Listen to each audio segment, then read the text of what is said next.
রাহমাতুল্লাহি ওয়া বারাকাতুহু। রাজধানীতে পৃথক সড়ক দুর্ঘটনায় 2 জন নিহত হয়েছেন। ইন্না লিল্লাহি ওয়া ইন্না ইলাইহি রাজিউন।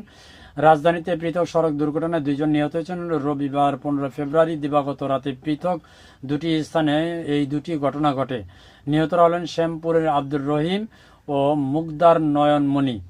ময়নাতদন্তের জন্য মরদেহ দুটি ঢাকা মেডিকেল কলেজ মর্গে রাখা হয়। শ্যামপুর থানার এসআই মহিউদ্দিন জানান, সোমবার রাতে শ্যামপুর থানাধীন উস্তাগোলা ব্রিজের পাশে রাস্তার পারাপারের সময় অজ্ঞাত একটি ট্রাকের ধাক্কায় আব্দুর রহিম গুরুতর আহত হন। মাথায় আঘাত পেয়ে তিনি রক্তাক্ত অবস্থায় রাস্তায় পড়ে থাকেন। পথচারীরা বিষয়টি দেখে থানায় খবর দিলে পুলিশ তাকে উদ্ধার করে ঢাকা মেডিকেল কলেজ হাসপাতালে ভর্তি করেন। সেখানে চিকিৎসাধীন অবস্থায় দিবাগত রাত 2:45টার দিকে তিনি মারা যান।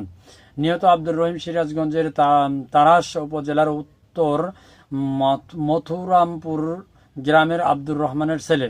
অপরদিকে একই দিন সন্ধ্যা 6টার দিকে মুগদা হাসপাতালের পাশে স্টাফ বাসের ধাক্কায় নিহত হন নয়নমণি নামে এক গার্মেন্টস কর্মী। নিহত স্বামী আব্দুর হামিদ জানান, নয়নমণি স্থানীয় একটি গার্মেন্টসে চাকরি করতেন। কর্মস্থলে স্টাফ বাসে করে মুগদা হাসপাতালের সামনে নামার পর রাস্তা পার হওয়ার সময় একই বাসের ধাক্কায় তিনি গুরুতর আহত হন। পরে তাকে উদ্ধার করে মুগদা হাসপাতালে নেওয়া হলে কর্তব্যরত চিকিৎসক পরীক্ষা নিরীক্ষা শেষে মৃত ঘোষণা করেন। খবর পেয়ে মুগদা থানার এসআই আবু তারেক দীপু মরদেহ উদ্ধার করে ময়নাতদন্তের জন্য ঢামেক মর্গে পাঠান। ময়নাতদন্তের শেষে সোমবার বিকেলে স্বজনরা তার মরদেহ নিয়ে যান।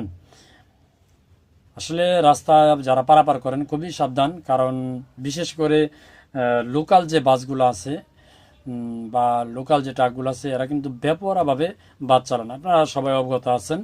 আর বিশেষ করে যে অটো বাইক অটো রিক্সা যে ব্যাটারি চালিত রিক্সা যে চলাচল করে তাদের জন্য কিন্তু মেন রোডে গাড়ি চলাচলে অনেক অসুবিধা, তো তাদের জন্য অনেক অ্যাক্সিডেন্ট হয়, কিন্তু তারা নিজেরাও কিন্তু জানতে পারে না। সুতরাং রাস্তা পারাপারের জন্য সবাই একটু সাবধানতা অবলম্বন করবেন। আর ভিডিওটি ভালো লাগলে অবশ্যই শেয়ার করে দেবেন। ধন্যবাদ সবাইকে। আসসালামু আলাইকুম রহমতুল্লাহি ওয়া বারাকাতুহু।